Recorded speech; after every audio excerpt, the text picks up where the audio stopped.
علیہ وعلی آلہ واصحابہ وازواجہ وذریاتہ وبارک وسلم تسلیما کثیرا کثیرا اما بعد فاعوذ باللہ السمیع العلیم من الشیطان الرجیم بسم اللہ الرحمن الرحیم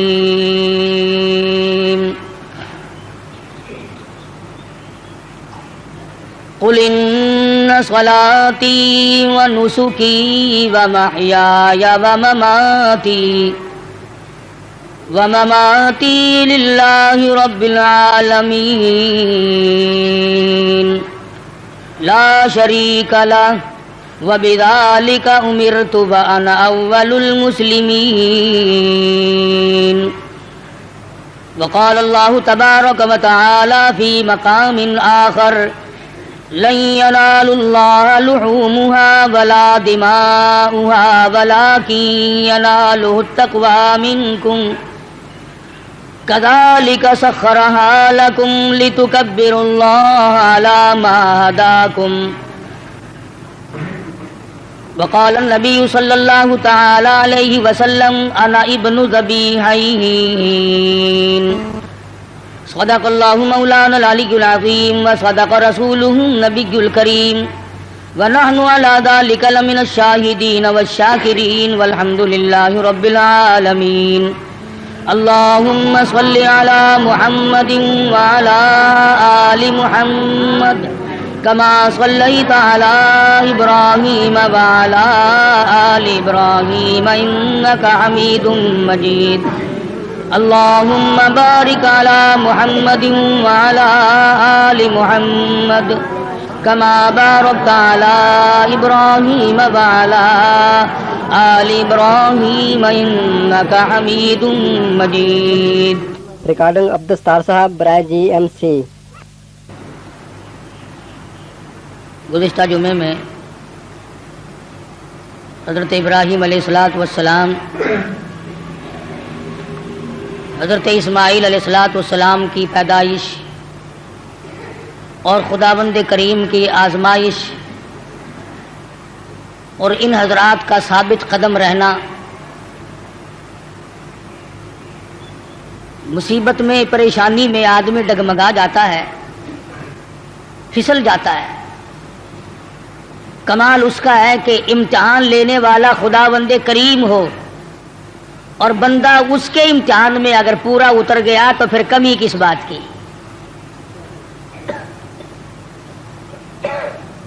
مجھے اور آپ کو ہر وقت یہ دعا کرنی چاہیے کہ اللہ پاک آزمائش سے بچائے، امتحان سے بچائے. ہم لوگ امتحان کے قابل نہیں، ہم لوگ آزمائش کے قابل نہیں. ہمارا پرچہ پہلے ہی بالکل صاف ہے تو امتحان کیا دیں گے؟ یہ تو انبیاء کرام کا مقام ہے کہ اللہ تبارک و تعالیٰ کی آزمائشوں میں، امتحان میں پورا اترنا ان کا بھی کمال ہے. اور پھر خداوند کریم ان کی دستگیری فرماتے ہیں، نبی کا قدم ڈگمگانے نہیں دیتے. نبی پھسل گیا تو خداوند کریم کو الزام آتا ہے، چونکہ نبی خدا کا براہ راست نمائندہ ہوتا ہے. اس بنا پر انبیاء کرام کی حفاظت بھی کی جاتی ہے. حضرت ابراہیم علیہ السلام پر مختلف آزمائشیں آئیں، مختلف امتحان آئے. خلیل نے سارے امتحانوں کے پرچوں کو صحیح حل کر کے دکھایا. اس پر بھی کبھی گھمنڈ نہیں کیا. علماء کرام نے لکھا ہے کہ حضرت ابراہیم علیہ السلام سر سجدے میں رکھ کر رویا کرتے تھے کہ الہی مجھ سے جو بھول ہوئی اسے معاف کر دے. وہ سب کچھ کرنے کے بعد بھی ڈرتے تھے اور ہم کچھ بھی نہ کرنے کے بعد بھی نہیں ڈرتے. نبی کی ریس تو کسی سے بھی نہیں ہو سکتی. نبی کا مقام نرالا اور وراء الورا ہوتا ہے. بالخصوص حضرت ابراہیم علیہ السلام نے کمال کر دیا. بیوی اور اولاد کے بارے میں میدان میں چھوڑ دو، گریز نہیں. عشق کی بات ہے. جن لوگوں کو خداوند کریم کے ساتھ عشق ہو جاتا ہے اس کا جب مظہر ہو جاتا ہے تو انتہا ہو جاتی ہے. سوچنے والا سوچتا ہی رہتا ہے کہ بنے گا کیا.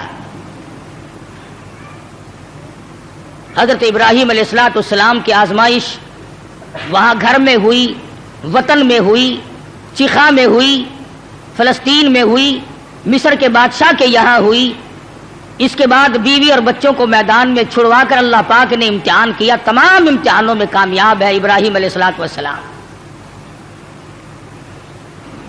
اور جب تھوڑے سے سیانے ہوئے، ہوشیار ہوئے، بچے کی عمر جب تقریباً 8 سال کی ہے، ایسی عمر میں بچہ بہت زیادہ پیارا لگتا ہے، محبوب ہوتا ہے.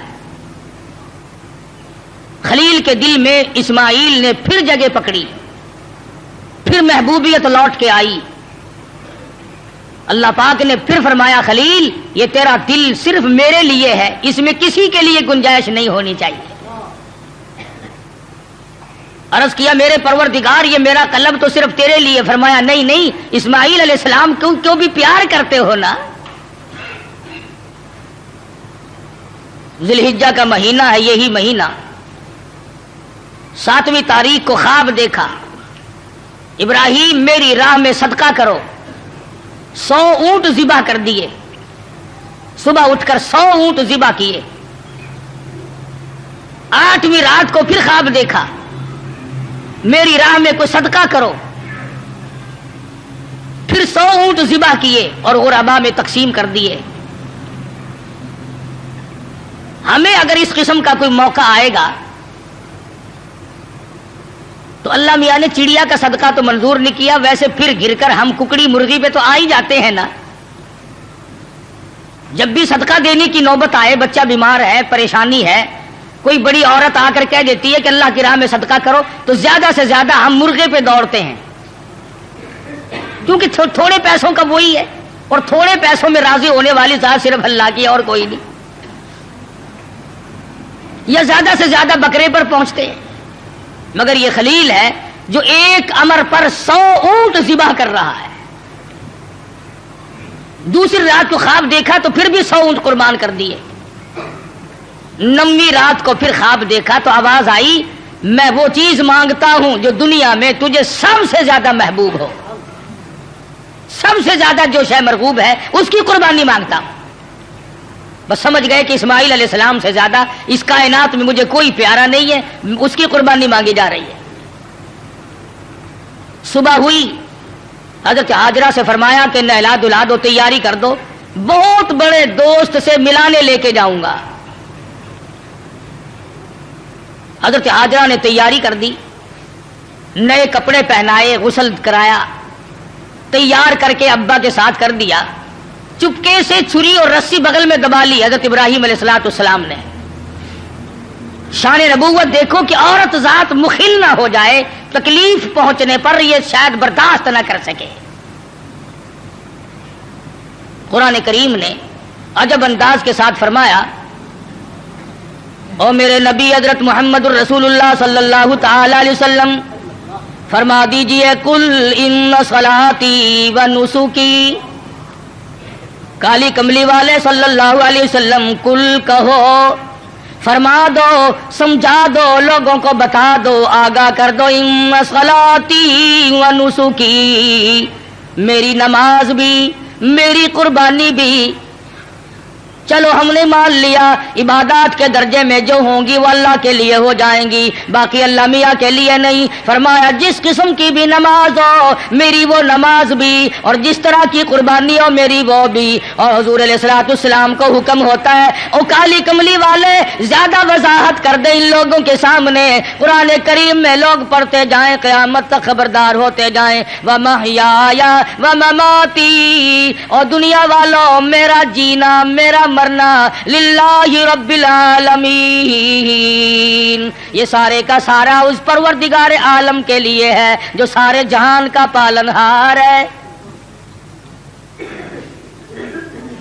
میرے لب بھی اگر ہلیں گے تو اسی ذات کے لیے، میرا قدم حرکت کرے گا اسی کی رضا مندی کے لیے، میرا ہاتھ حرکت کرے گا اسی کی رضا مندی کے لیے، میری آنکھ اگر اشارہ کرے گی وہ بھی اللہ کی رضا مندی کے لیے۔ وَمَحْيَايَ وَمَمَاتِي، او لوگو میں مدنی کریم صلی اللہ علیہ وسلم کا مرنا جینا سارا اسی کی ذات کے لیے ہے۔ چلو جی، نماز بھی اللہ کے لیے، قربانی بھی اللہ کے لیے، آپ کی زندگی بھی اللہ کے لیے، آپ کی موت بھی اللہ کی رضا کے لیے، لیکن کچھ نہ کچھ تو بیچ میں جگہ نکل آئے گی جو ہم غیروں کے لیے کیا کریں گے، مزار والوں کے لیے کیا کریں گے، قبرستان والوں کے لیے کیا کریں گے۔ فرمایا لا شریک لا، اور دنیا میں رہنے والوں میں محمد الرسول اللہ صلی اللہ علیہ وسلم تمہیں تعلیم دیتا ہوں، میں تلقین کرتا ہوں، میں تمہیں تبلیغ کرتا ہوں، لا شریک لا، اس پروردگار کا کوئی ساتھی اور شریک نہیں۔ وَبِذَلِكَ أُمِرْتُ وَأَنَا أَوَّلُ الْمُسْلِمِينَ، اور دنیا میں رہنے والوں مجھے خداوند کریم نے حکم دیا ہے، مجھے امر ملا ہے کہ سب سے پہلا فرما بردار میں بنوں۔ اگر میں فرما برداری نہ کروں تو کون کرے گا؟ فرما برداری کی ابتدا تو مجھ سے ہونی ہے۔ اس وقت کے اس جہان میں ساری دنیا برگشتہ ہو گئی ہے۔ وَبِذَلِكَ أُمِرْتُ وَأَنَا أَوَّلُ الْمُسْلِمِينَ۔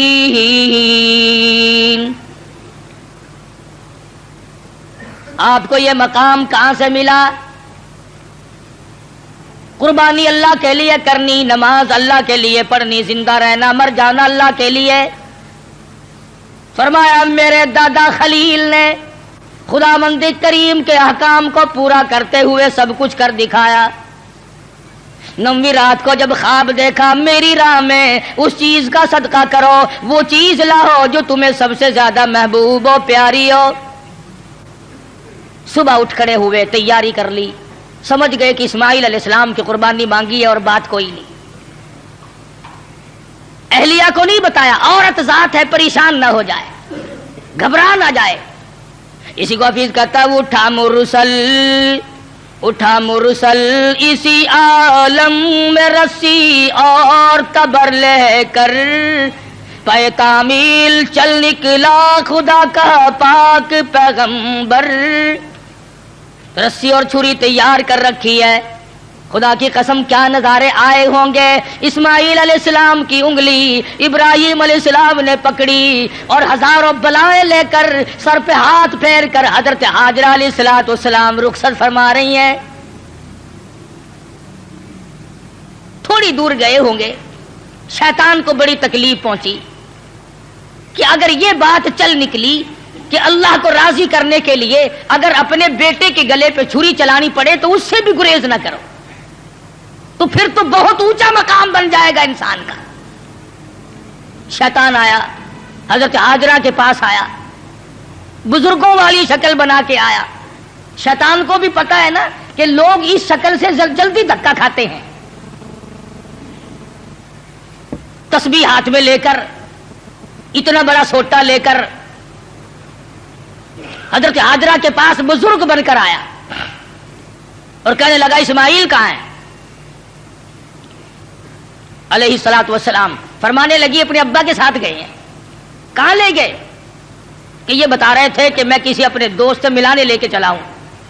کہنے لگا ملانے نہیں گئے اور ذبح کرنے گئے ہیں۔ آج تک کسی باپ نے اپنے بچے کو ذبح کیا ہے؟ کون اتنا شقی القلب ہے جو اپنی اولاد کی گلے پہ چھری چلا دے؟ شیطان بھی سچ بولنے پر مجبور ہو گیا۔ کبھی کبھی شیطان بھی سچ بولنے پر مجبور ہو جاتا ہے، مگر یہ مسلمان ہے، موت کے فرشتے کے آنے تک سچ بولنے کا عادی نہیں۔ شیطان بھی کبھی کبھی سچ بول جاتا ہے، مسلمان نے کبھی بولنا ہی نہیں۔ چھوٹا بڑا امیر غریب عوام حکام جھوٹ بولنے میں لگے ہوئے ہیں، دھوکہ دینے میں لگے ہوئے ہیں۔ اللہ میاں فرماتے ہیں یخادعون اللہ والذین آمنوا وما یخدعون الا انفسهم وما یشعرون۔